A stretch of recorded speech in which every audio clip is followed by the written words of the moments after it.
Hey guys, welcome back to Mighty Good Gaming. I'm Dustin, your host. I'm on my way to work on this Monday morning. It's going to be a long week. I've not done these driving vlogs in a while, but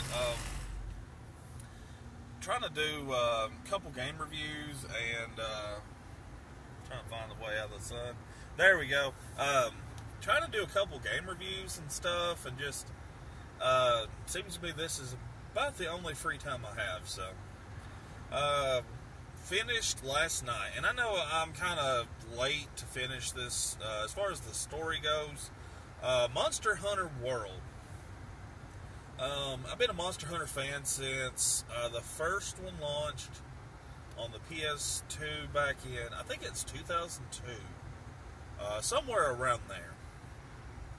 I've been playing the series for a long time. I missed out on some of the handheld ones. I just never have been much of a handheld gamer, but I have played. I played a portion of each one, and I just really enjoy the series. I loved Monster Hunter for the Wii. I thought that was very well done as well. I'm trying to get that sun out. There we go. Monster Hunter World Monster Hunter 3 Try for the Wii. I really enjoyed it. And so when I heard that they were bringing Monster Hunter back to home console with Monster Hunter World, I was thrilled. I knew ahead of time that I was going to pre-order this thing. I was going to buy it day one, get it. And I did get it on the PS4. My brother and I, we co-op hunt together some. And it's nice to, nice to have some friends to play with. I do have friends on Xbox that played it as well, so either way, I was going to end up with some partners. So anyway, I really enjoyed it. It was they fixed a lot of the issues I had with the previous Monster Hunter titles, which is the fact that you have to use the D-pad to control your camera. Big problem with that, because you have to actually like on the handheld Monster Hunters, you have to let go of the movement stick to adjust your camera, and if you're running from a big monster or something like that, you stop moving to adjust your camera. And yeah, I also like the fact that you can use potions and stuff on the run. You don't have to stop running while you eat the well done steak or use your mega potion or whatever. That was another gripe I had about it. It just kind of made the whole experience. It just slowed it down a little bit. And I mean, I know the diehard of Monster Hunter fans are probably screaming right now because that's one of their major gripes, is that they made it too easy. But Monster Hunter World was designed to bring in new fans to the series, and also to give old fans something to. Something new, something fresh to do this. A couple of the new options that they have added to this. They have it where you can post your quest, so your friends can hop on with you. Also, you can have it where random people can just join you, and that's another nice feature. Also, one feature that I found very helpful, and I did use it quite a bit, was the SOS flare. So when you are hunting a monster and you know you're going to have a tough fight, you're probably going to need some help, you can fire off this SOS flare. He shoots it up in the air, and that allows, as long as you don't have a passcode set, that allows random people to just hop in and help you. And it's very helpful. I know I've used it, like I said, several times, particularly with some of the tougher bosses, and I really enjoy it. Interaction with Monster Hunter,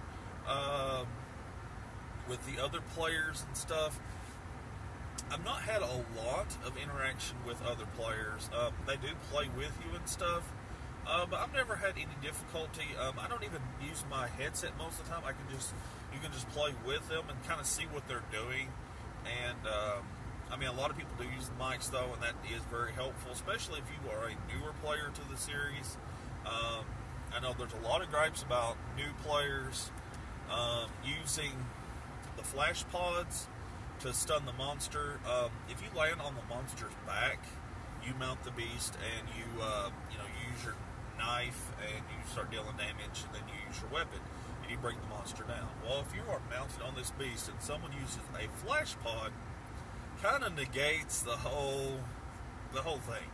They can just use the flash pod in a minute, wait their turn. And I know a lot of the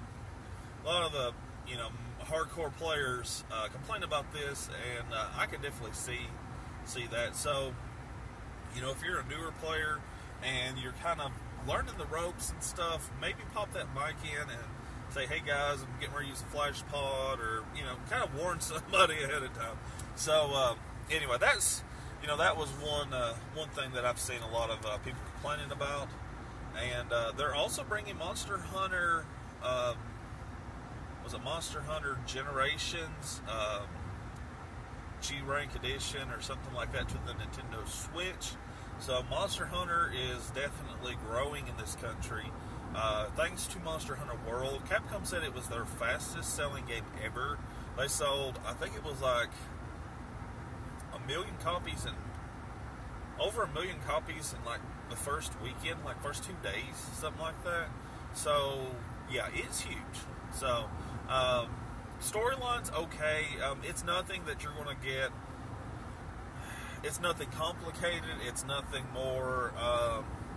It's not a real deep story, but it's basically kind of an introduction to this Monster Hunter world. Monster Hunter as a series, it kind of lets you know what happened, what Palicos are. If you've not played it, there's a chance to find out. It's great. Monster Hunter World is great. I have thoroughly enjoyed it. It's my favorite multiplayer game. I don't play a lot of multiplayer because of trolls and people DDoS and just if they can't win fairly, they cheat. And people trolling and people get on the mics and stuff. And I don't like that toxic environment. Monster Hunter World, I've not ran across that. The only time I've ever had an incident on it, there was a guy that had his mic on and he was discussing dinner with his wife. They were kind of yelling back and forth between the rooms. I want chicken and all that stuff. And so I just kind of bought my mic in and said, hey dude, you mind muting your mic? And he instantly muted his mic. It was no big deal. It was not an issue. Like I said, that was the only thing I've ever had a problem with, is just everyone in the hub was having to listen to what him and his wife were having for dinner. But like I said, I asked him nicely if he would mute his mic, and he instantly muted it. It was no big deal. He said, sorry, muted it. I even did I was filming a video, trying to shoot a video for it, and I didn't realize my mic was on in my controller, hooked to my controller. I thought I had my other headset in, and I was talking about Monster Hunter and all this stuff, and there was a guy like, okay, continue, and I'm like, oh, can you hear me? And he's like, yeah. He's like, I think it's pretty cool, and I explained to him what I was doing. I said, oh, okay, I'm sorry, I'll get off here. And I muted the mic, and but he was cool with it. He actually enjoyed hearing me discuss it and stuff. So definitely, if you've not given Monster Hunter World a try, go ahead. There is a learning curve to Monster Hunter. It's not a game that you're going to run in and instantly have the best armor and the best weapons, because that's kind of the point of the game, is collecting the resources from the monsters and mining the resources and getting them from the environment, and to build your armor, your weapons, and there's a weapon for everybody. If if you want to use a big sword, that's what I use. I use the great sword. You can do that. I know a lot of people like the insect glaive. It's a very agile weapon. A lot of people like the bow or the gun lance. There's something for everyone. So definitely give it a try. I would highly recommend it. And it's getting really affordable. I've seen a price drop on it. Used copies, decently priced. And I think it's worth picking up. You're definitely going to put in some time on it, especially if you're looking for a game you can sink some time into. Monster Hunter World is definitely for you. My total playtime was 48 hours, 39 minutes, something like that, just to complete the storyline. I did grind some on it to, get some better armor and some better weapons. But I have friends that have put well over 200 hours into it, and they say basically once you finish the story, that's when it unlocks the hard hunts, and that's when the game kind of just gets started. So definitely lots of content. So anyway, guys, I definitely recommend picking Monster Hunter World up. I will catch you in the next video. Check out my God of War review as well, and I will talk to you guys later. Stay classy.